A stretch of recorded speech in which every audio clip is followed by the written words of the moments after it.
Mari kita tundukkan kepala kita berdoa minta pimpinan Tuhan.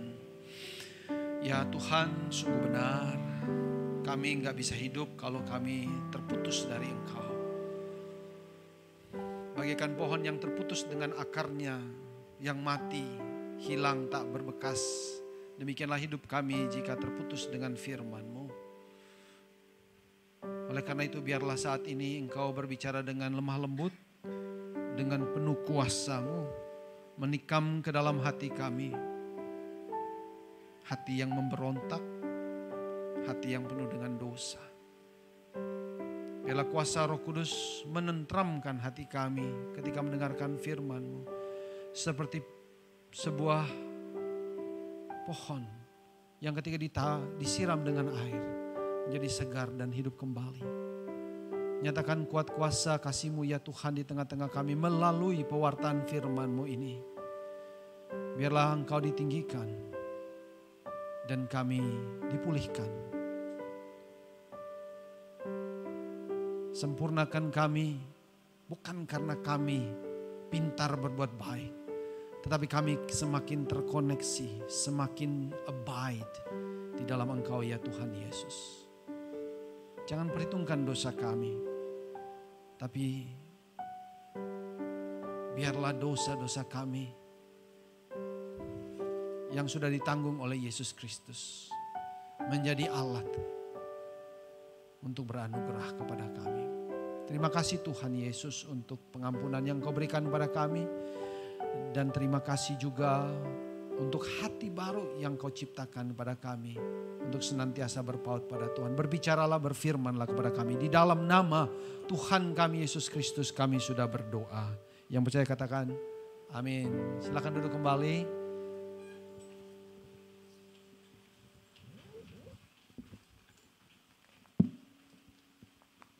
Shalom, selamat pagi. Senang sekali kita bisa beribadah bersama-sama pada pagi siang hari ini.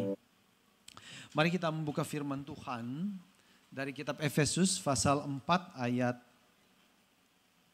15 dan 16.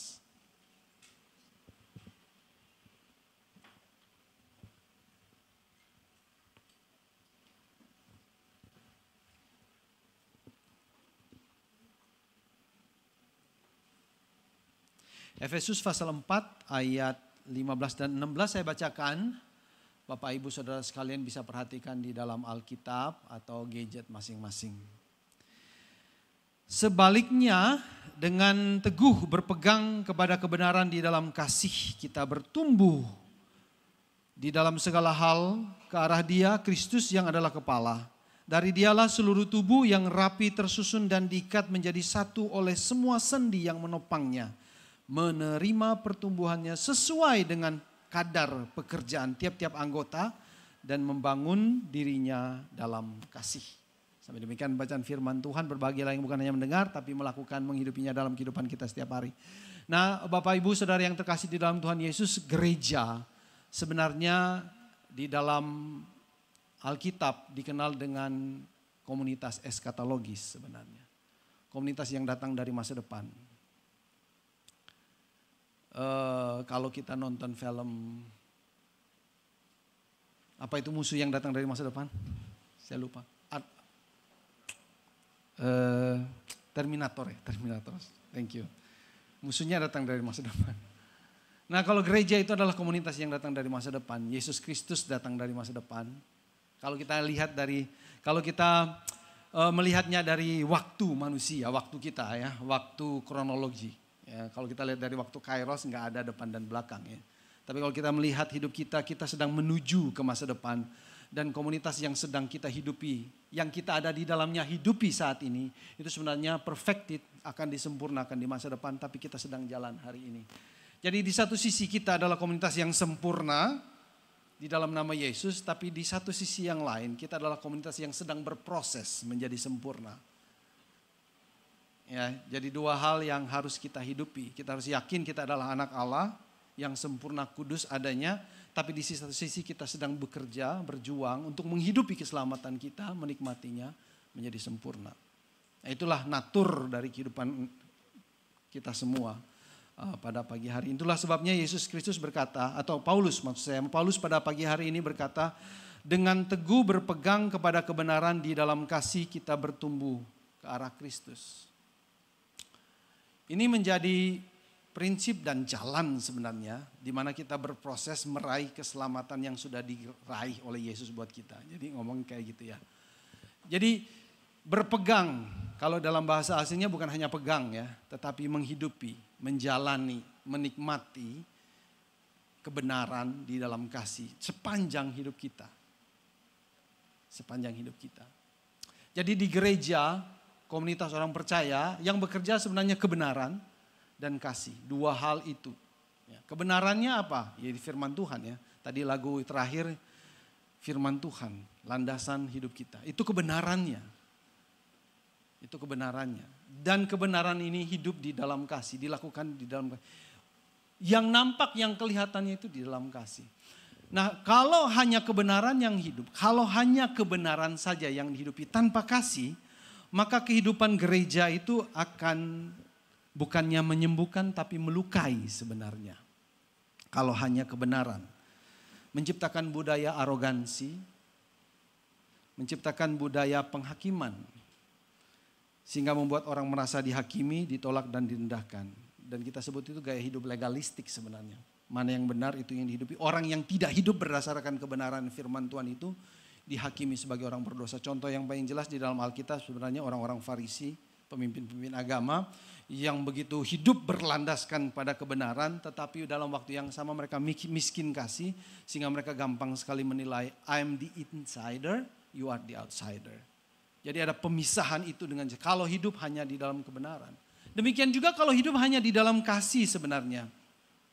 Menjadikan kehidupan gereja itu terlalu bebas dan tidak bertanggung jawab. Suka-suka dan cenderung egois karena kita manusia berdosa, egois.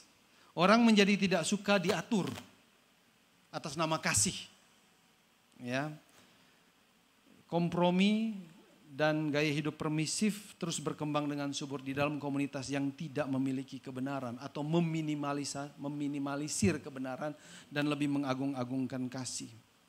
Jadi kebenaran Allah dikompromi menjadi kabur lalu kemudian hilang begitu saja. Jadi tanpa kebenaran, tanpa hukum, tanpa firman Tuhan, ini sinonim semua ya. Bapak Ibu yang terkasih di dalam Tuhan Yesus, tanpa itu semua maka sebuah komunitas akan hancur dari dalam, bukan hidup. Dan pembiaran dosa itu menjadi wajah dari kasih tanpa kebenaran. Ilustrasinya itu mungkin seperti tubuh kita, kebenaran itu tulang dan kasihnya itu otot. Tulang, daging dan tulang menjadikan tubuh kita itu bisa berdiri dengan kokoh ya kan. Tulang sebagai kebenarannya dan daging sebagai kasih yang membalut. Sehingga ketika kita terjatuh tidak gampang patah tulangnya karena ada dibalut oleh kasih. Demikian juga kita ketika kita masuk ke dalam komunitas Kristen. Kita datang dari berbagai macam latar belakang yang memiliki kebenaran masing-masing. Melalui keluarga, di dalam keluarga kita, budaya kebiasaan kita, pengalaman-pengalaman kita pribadi, kita memiliki kesimpulan-kesimpulan yang menjadikan itu kebenaran sebagai pegangan kita. Ya. Sehingga kadang kebohongan itu menjadi hal yang lumrah karena itu sebuah cara mekanisme untuk survive. Dan tanpa sadar ya kita menghidupi itu sebagai hal yang normal dan harus, kalau enggak bisa gitu. Tetapi kalau kita sudah masuk ke dalam komunitas orang percaya, itu harus diedit. Itu harus diubah. Bukan lagi berdasarkan kebenaranku, pengalamanku, dan kebiasaanku. Tetapi berdasarkan kebenaran yang ada dalam firman Tuhan. Jadi kalau firman Tuhan berbohong itu dosa. Dosa. Dan kalau kita masuk ke dalam gereja dan kita mendengar firman Tuhan. Dan kebohongan di-condemn. Kita bisa tersinggung. Wajar. Karena itu bukan kehidupan kita. Tetapi karena kasih Allah yang sudah masuk dalam hidup kita di dalam Yesus Kristus, kita mau menerima itu sebagai teguran yang menjadikan hidup kita lebih whole, lebih utuh lagi.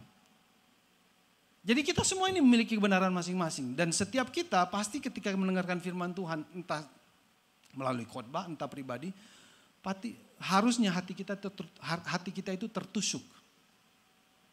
Dan di sana kemudian kita mulai menghidupi apa yang disebut dengan kebenaran dan kasih. Dan pertumbuhan mulai terjadi di sana. Kebenaran dan kasih yang hidup kita lihat di dalam Yesus Kristus Tuhan kita. Di dalam bacaan kita dikatakan Kristus itu menjadi sumbernya, menjadi tujuan atau arah pertumbuhan kasih dan kebenaran kita. Dan juga menjadi standar dari pertumbuhan itu. Jadi semuanya berfokus kepada Kristus. Dia yang datang ke dalam dunia 2000 tahun yang lalu mendisplay, menunjukkan ya, menghidupi kebenaran dan kasih secara sempurna. Yesus datang mengenapi hukum Taurat. Ya, kalau kita baca di dalam Matius pasal yang ke-5, tidak ada selama bumi dan langit ada, tidak ada satu iota pun hukum yang tidak akan terpenuhi, tidak akan terlaksana. Dan Yesus memenuhi semua hukum itu. Dan di dalam waktu yang sama, dia juga menyatakan kasih itu dengan sempurna. Kematian Yesus menjadi tanda, bukti bahwa kebenaran Allah tidak bisa dikompromi. Kebenaran. Kematian Yesus di atas kayu salib itu menjadi tanda yang sangat nyata. Bahwa kebenaran Allah, hukum Allah tidak bisa dikompromi. Dan tergenapi secara sempurna bahwa dosa, upah dosa itu maut. Dosa harus dihukum. Setiap orang yang berdosa akan mendapatkan hukuman.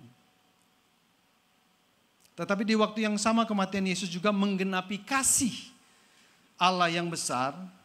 Karena melalui kematian Yesus, belas kasihan Allah itu dinyatakan kepada setiap orang yang percaya kepada apa yang Yesus perbuat di atas kayu salib. Setiap orang yang percaya kepada Yesus Kristus di atas kayu salib yang mati buat kita semua, buat dia, dosanya dipaku bersama dengan Yesus dan belas kasihan Allah dinyatakan kepada dia. Sehingga dia tidak mengalami hukuman dosa lagi. Karena Yesus sudah menanggung hukuman dosa. Jadi jelas sekali di dalam Yesus kita bisa melihat hukum Allah dinyatakan, kebenaran Allah dinyatakan, dan kasih Allah juga dinyatakan. Dan tidak ada jalan lain untuk mengalami kebenaran dan kasih Allah kecuali di dalam Yesus Kristus. Dan menghidupi kebenaran dan kasih itu di dalam Yesus Kristus. Enggak ada cara lain. Sehingga Yesus menjadi pemersatu sebenarnya. Di dalam Yesus tidak ada orang berdosa, tidak ada orang kudus. Semuanya orang, di dalam Kristus semuanya orang apa? Bapak Ibu yang terkasih? Orang kudus. Semua orang yang ada di dalam Yesus Kristus adalah orang kudus. Kalau kita baca di dalam Roma pasal 8 ayat 1. Tidak ada penghukuman loh. Buat setiap orang yang ada di dalam Yesus Kristus. Tidak ada penghukuman. Apakah itu berarti orang yang tidak pernah berbuat dosa? Enggak. Karena Yesus sudah menanggung hukumannya buat dia. Jadi Yesus itu adalah pemersatu yang jauh dan yang dekat. Kalau dalam bahasa Rasul Paulus ya. Artinya tidak ada lagi orang berdosa dan orang kudus. Semuanya adalah orang kudus. Satu identitasnya. Anak-anak Allah yang maha tinggi. Tidak ada perbedaan sama sekali. Di dalam Kristus semuanya adalah orang benar. Pemisah itu dosa sudah dihancurkan oleh Yesus Kristus. Pemisah. Penghalang, tembok itu sudah dipatahkan. Sehingga semua orang Kristen memiliki kedudukan yang sama. Tidak ada yang lebih tinggi, tidak ada yang lebih baik. Artinya apa? Artinya orang Kristen tidak boleh memikirkan atau menempatkan diri lebih tinggi daripada yang lain. Ini menjadi salah satu sumber masalah sebenarnya di dalam kehidupan gereja. Yang memecah belah gereja karena masih banyak orang yang menempatkan dirinya lebih tinggi satu dengan yang lain. Roma 12 ayat 3 menulis begini, berdasarkan anugerah yang diberikan kepadaku, aku berkata kepada setiap orang di antara kamu, janganlah memikirkan hal-hal yang lebih tinggi daripada yang patut kamu pikirkan, tetapi hendaklah kamu berpikir sedemikian rupa sehingga kamu menguasai diri menurut ukuran iman yang dikaruniakan Allah kepada kamu masing-masing. Hal yang menjadi akar dari Kekacauan di dalam gereja sebenarnya masalah karena ada orang atau masih banyak orang yang memikirkan dirinya lebih tinggi dari patut yang dia pikirkan tentang dirinya, alias sombong. Ini ngomong tentang kesombongan, tinggi hati atau minder sebenarnya. Dan itu sebenarnya menjadi masalah utama ya, di dalam kehidupan semua orang, termasuk di dalam gereja. Karena kesombonganlah orang membeda-bedakan satu dengan yang lain. Karena kesombonganlah ada perbedaan. Oh, yang pelayanan di depan lebih keren daripada yang tidak kelihatan. Sebenarnya yang memicu itu kesombongan. Karena kesombonganlah makanya ada orang yang minder, ada orang yang terlalu pede. Karena kesombongannya maka ada kata penghinaan. Karena kesombonganlah makanya ada orang yang tidak mau aktif pelayanan dan mau diam-diam saja. Karena kesombonganlah hal-hal seperti ini terjadi. Peperangan terjadi karena kesombongan. Kesombonganlah yang membuat kita takut. Karena kita tidak mau dihina. Nah, Bapak Ibu yang terkasih di dalam Tuhan Yesus, kesombongan berpikir aku ada karena kekuatan dan kemampuanku. Kesombongan mengatakan enggak ada anugerah itu. Yang ada hanya aku yang berjuang untuk kemajuan dan kehebatanku. Nah, anehnya begini, kesombongan itu anehnya begini. Kehebatan dan kekuatanku baru valid kalau ada yang mengakuinya, kamu memang hebat. Baru dia bisa merasa sombong. Atau ada orang yang mengakui itu. Atau ada pembandingnya. Kalau ada orang yang lebih inferior dari saya bisa merasa sombong. Karena saya melihat dia lebih kecil dari saya. Atau lebih enggak mampu dari saya. Atau lebih kecil. Ya, maksud saya. Jadi ada pembanding baru ada kesombongan itu. Baru muncul kesombongan itu. Aku merasa kuat kalau ada yang lemah. Sama-sama hebat itu nggak akan bisa memberikan kesombongan. Harus ada yang lemah, harus ada yang menjadi victim dan ada victor. Baru kesombongan itu terjadi. Oleh karena itu kesombongan itu selalu mendorong kita untuk menghina orang lain, merendahkan orang lain. Kalau tidak ada penghinaan maka tidak ada kesombongan atau tidak ada minder. Oleh karena itu kesombongan tidak selalu merasa aman. Orang yang sombong tidak akan pernah merasa aman, selalu khawatir. Ada orang yang lebih hebat dari dia. Ada orang yang lebih pintar dari dia.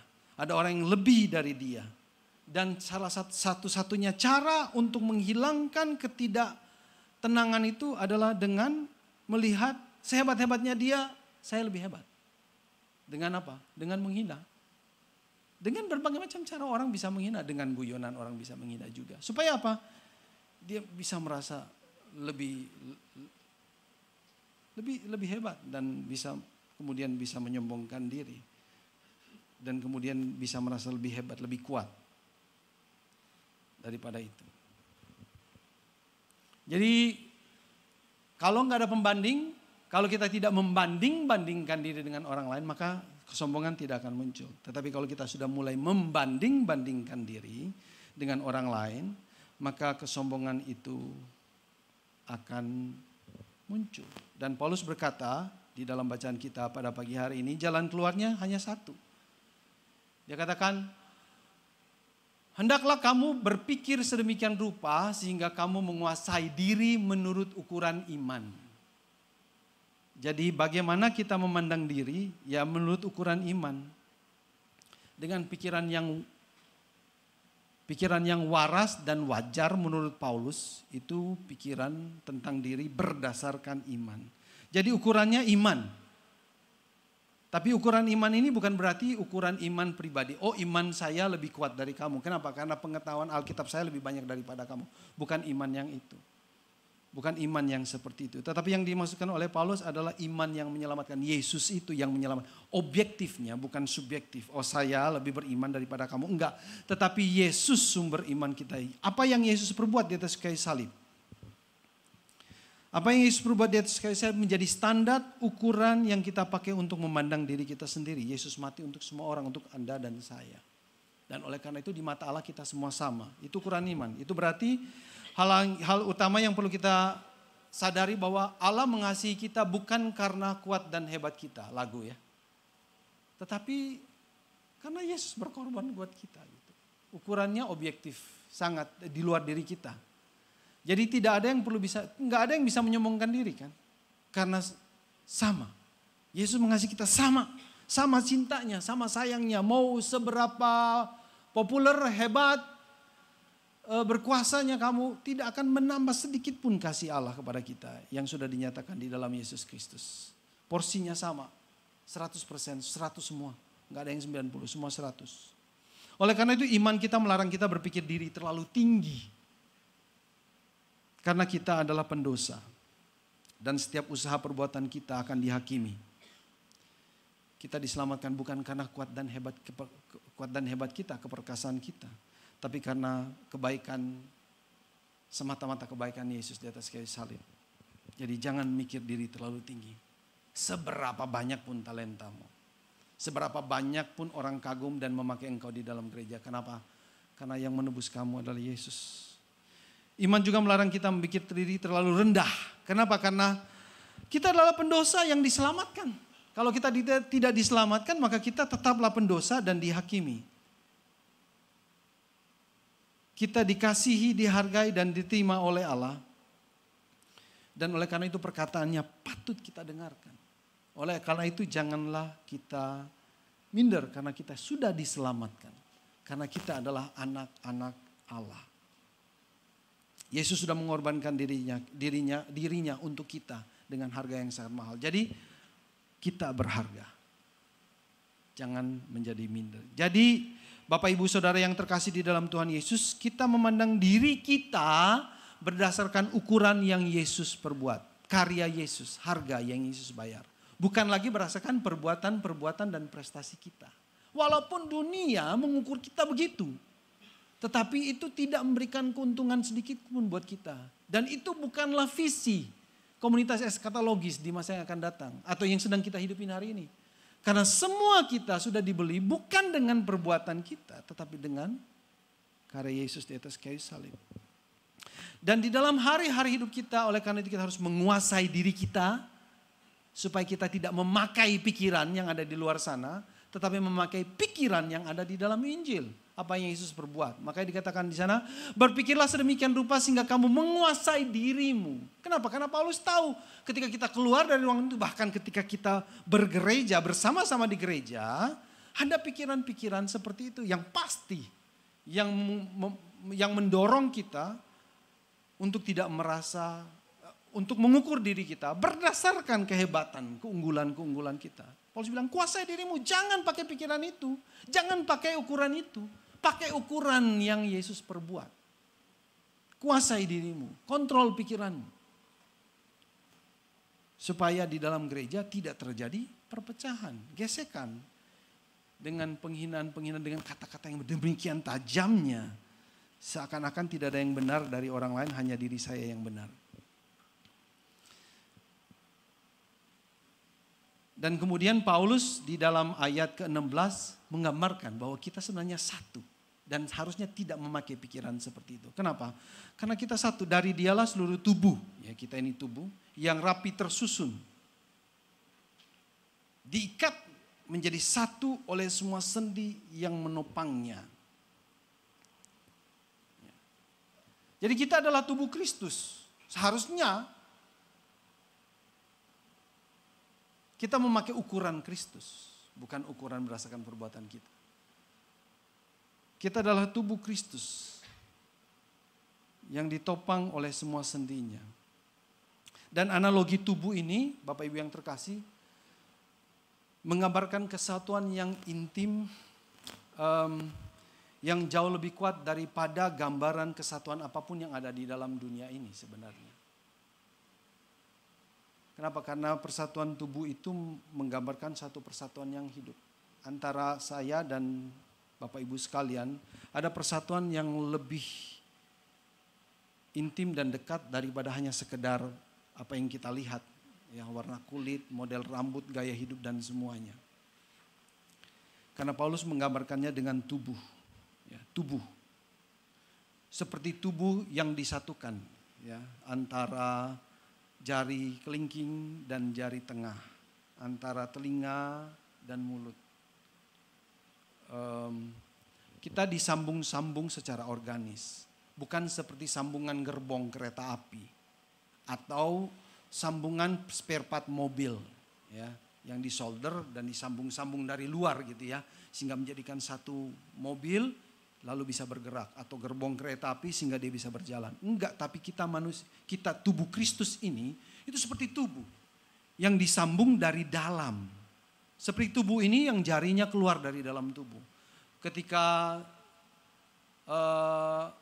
seorang ibu hamil, ya, lalu kemudian zigot itu muncul, itu timbulnya dari dalam secara organis. Itulah gereja lahir dari rahim Yesus. Yesus mati di atas kayu salib, dan dari sana kemudian lahirlah gereja. Kita ini sebenarnya tubuh Kristus ini. Darah yang mengalir dalam diri kita, hidup yang kita hidupi bukan hidup kita, tapi hidup siapa? Hidup Yesus yang kita hidupi di dalam iman. Itu kata Paulus. Jadi jelas sekali ya, ketika aliran darah ini putus, matilah kita. Itulah sebabnya Injil Yohanes mengatakan ya kita harus tersambung dengan Yesus kalau kita ingin hidup. Karena kalau kita terputus kita akan mati. Jadi kita harus bisa melihat di sini bahwa gereja itu di masa depan tidak ada perbedaan lagi. Hari ini kita harus belajar untuk melihat satu dengan yang lain sebagai keluarga kerajaan Allah. Terlepas dari berbagai macam perbedaan yang kita miliki hari ini. Oleh karena itu, karena kita bersatu kebenaran ini berarti kita harus selalu terhubung dengan Kristus dan sesama orang percaya supaya dapat terus hidup dan bertumbuh. Jadi prinsip pertumbuhannya adalah di dalam komunitas jadinya. Bukan keluar dari komunitas. Bersama-sama, bukan sendiri. Tersambung dengan Kristus, tersambung dengan semua orang percaya. Kita ada di dalam komunitas. Nah, budaya individualistis bergerak against kebenaran ini sebenarnya.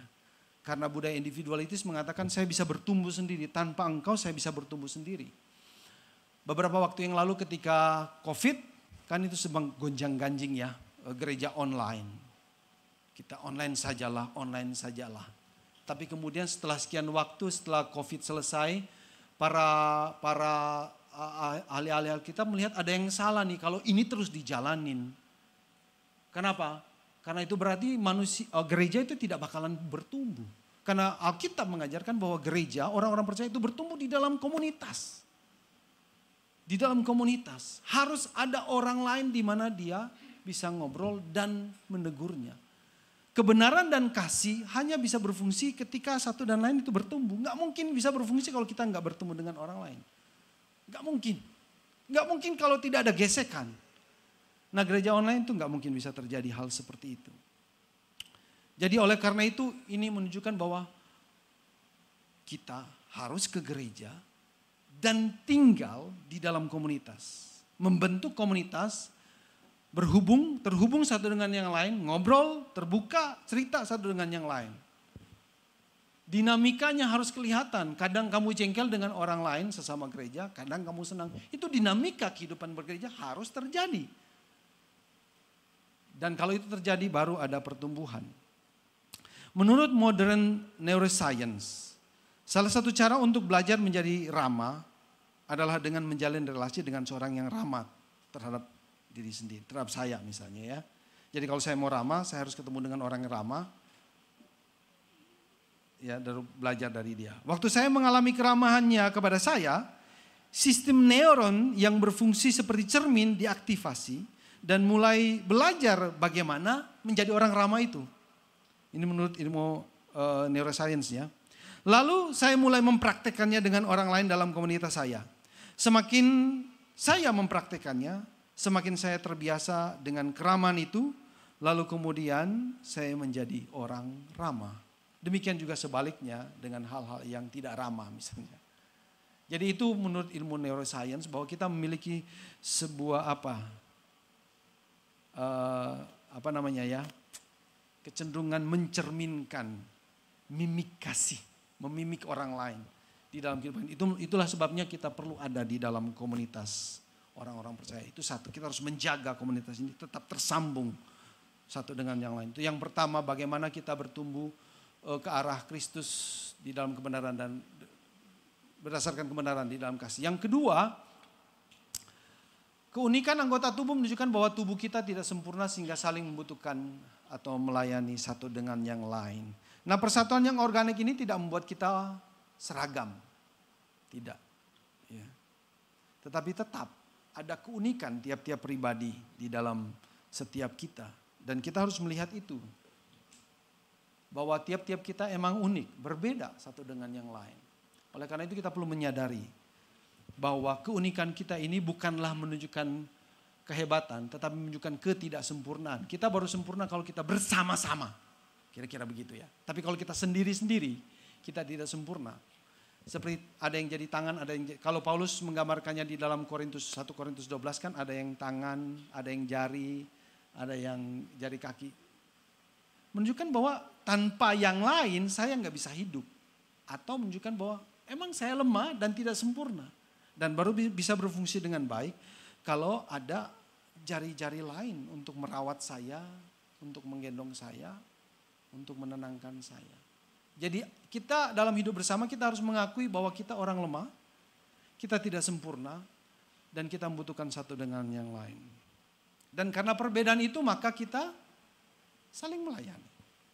Karena kelemahan itu maka kita melayani satu dengan yang lain. Itu yang ditulis oleh Paulus di sini. Menerima pertumbuhannya sesuai dengan kadar pekerjaan tiap-tiap anggotanya. Yang melayani, yang bekerja sesuai dengan karunia yang Tuhan berikan. Yang melayani itulah yang mengalami pertumbuhan. Itu juga cara Tuhan untuk menumbuhkan kedewasaan orang-orang percaya. Dengan melayani berarti kita saling merawat satu dengan yang lain. Membagikan kehidupan Kristus yang kita miliki satu dengan yang lain. Itulah sebabnya Tuhan berikan karunia-karunia kepada kita, ya kan? Kalau kita membaca dalam konteks ini, karunia-karunia Tuhan berikan kepada kita. Nah, karunia Tuhan berikan kepada kita itu secara menurut kebijaksanaan Dia. Bukan menurut kemampuan kita. Sehingga tidak ada orang yang bisa menyombongkan diri. Jangan sampai kita berpikir, saya punya 2 karunia, saya lebih rohani daripada yang punya 1 karunia. Enggak, Tuhan tidak memberikan itu berdasarkan kemampuan rohani kita. Enggak. Oleh karena itu banyaknya pelayanan kita juga tidak menunjukkan kehebatan kita sebenarnya. Jadi jangan ada yang menyombongkan diri. Jadi dalam setiap karunia kita itu tidak satu pun yang menunjukkan bahwa kita lebih rohani daripada yang lain. Atau Tuhan lebih memilih saya daripada dia. Enggak. Tuhan membagikan semuanya itu dengan hikmat bijaksananya. Dan dia yang berdaulat memberikan itu. Dan oleh karena itu gunakan itu untuk membangun tubuh Kristus. Membangun satu dengan yang lain. Bukan untuk membangun diri sendiri. Tapi dipakai untuk membangun orang lain. Membagikan kepada orang lain. Mengorbankan kemampuan itu untuk orang lain. Harus dipakai. Kalau tidak dipakai maka tidak akan guna. Karena bukan itu tujuannya. Contohnya misalnya otot ya. Kalau otot tidak dipakai akan membesar atau mengecil. Kita udah tahu semua ya. Kalau kita ke gym, fitness center, kita kan membesarkan otot. Ya, jelas sekali apa yang kita alat berat yang kita pakai itulah sasarannya tertentu ya. Kalau orang yang udah ngerti otot tricep, bicep, apa segala macam, secara lebih spesifik itu yang dikembangkan dengan mengangkat beban, dengan menggerakkannya. Ya. Atau misalnya ada orang yang sakit, lumpuh, dia tertidur, nggak pernah jalan. Sebulan, 2 bulan, 3 bulan kakinya mengecil atau membesar? Tangannya kalau membesar pasti mengecil. Demikian juga sebenarnya ketika Allah memanggil kita untuk masuk di dalam komunitas orang percaya, kita harus aktif di dalamnya. Mengenal satu dengan yang lain. Menyapa satu dengan yang lain. Berbagi kasih dengan satu dengan yang lain. Dengan demikian kita akan bertumbuh. Kita akan bertumbuh. Saya bayangkan misalnya anak saya di rumah. Yang bekerja itu mbak atau saya dan istri saya. Mereka nggak pernah bekerja. Kami nggak pernah ngajar. Tolong make up your room, nggak pernah ngomong. Oke, tolong bersihin piring kamu sendiri, nggak pernah ngomong. Tolong kamu mandi sendiri, nggak pernah. Pokoknya nggak pernah ngomong lah tentang life skills. Kira-kira ketika umur 20-30 mereka bisa melakukannya nggak sih? Kira-kira karakternya itu terbentuk nggak sebagai seorang yang tough, yang mengerti apa yang harus dilakukan pada waktu tertentu? Saya pikir mereka nggak akan tahu. Karena di rumah mereka tidak pernah diajarkan untuk exercise, untuk ikut terlibat di dalam dinamika kehidupan berkeluarga. Anak-anak harus dilibatkan di dalam dinamika kehidupan berkeluarga.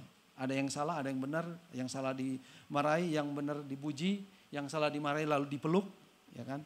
Hal-hal semacam itu harus terjadi supaya anak itu bisa bertumbuh di dalam karakter. Saya pikir di gereja hal yang sama terjadi ketika Tuhan Yesus mengatakan menurut Paulus, kamu harus melayani.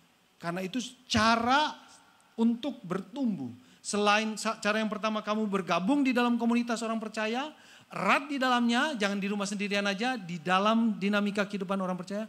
Tapi yang kedua adalah kamu ikut terlibat, melayani. Sehingga ototmu itu bertumbuh. Salah seorang pengurus misi kemarin, 2 hari yang lalu, kita ada kelompok kecil cerita. Tidak rencana tapi dia cerita.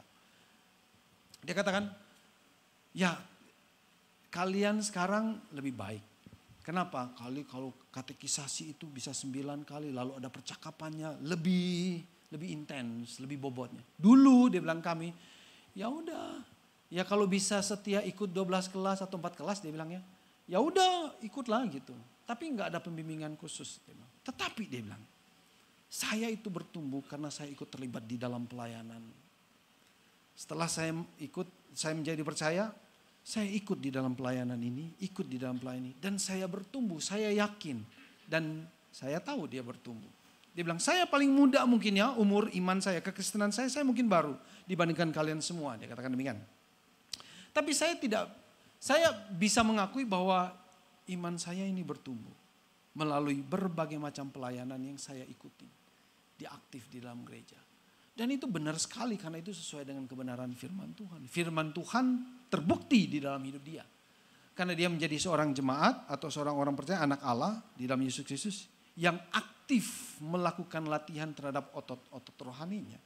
Sehingga dia bertumbuh, jadi dewasa dan bisa memimpin orang lain, menasihati orang lain, bahkan membuat terobosan-terobosan di dalam pelayanan bersama. Jika tubuh kita sehat, maka tubuh kita akan berfungsi dengan baik. Jika gereja sehat, gereja akan berfungsi dengan baik. Dan kesehatan gereja ya tergantung dari Bapak Ibu sekalian. Yang mau terus berfellowship dan mau terus menjadi berkat satu dengan yang lain. Akhirnya meraih kedewasaan iman dan kepribadiannya dapat terjadi dalam kebersamaan di dalam gereja Tuhan. Jangan tinggalkan gereja Tuhan. Jangan tinggalkan komunitas. Eratkan tali persahabatan. Saling percaya, saling mendengarkan tanpa curiga. Atau melabeli satu dengan yang lain. Ya, ini satu topik yang berbeda ya. Mendengarkan orang lain tanpa melabeli dia ya. Tapi mendengarkan dia sebagaimana adanya dia. Saling percaya. Enggak curiga. Terima satu dengan yang lain tanpa menghakimi. Belajar mengasihi satu sama lain sebagai pribadi yang sudah ditebus di dalam Yesus Kristus. Dan sedang berproses menghidupi hidup yang baru.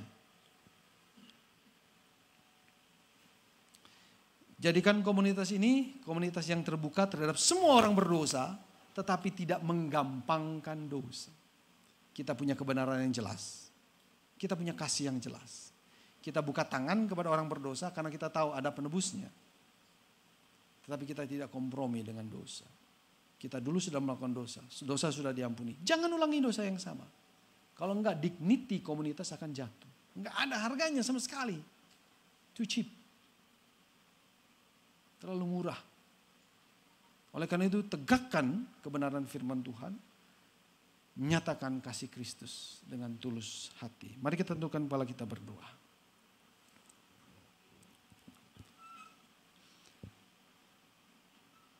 Sungguh kami bersyukur bahwa kami memiliki Yesus Kristus sebagai contoh hidup bagaimana kebenaran di dalam kasih itu dihidupi.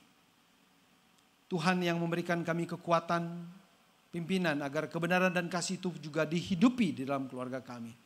Sehingga kami bertumbuh ke arah Kristus. Dan biarlah komunitas ini semakin erat terjalin.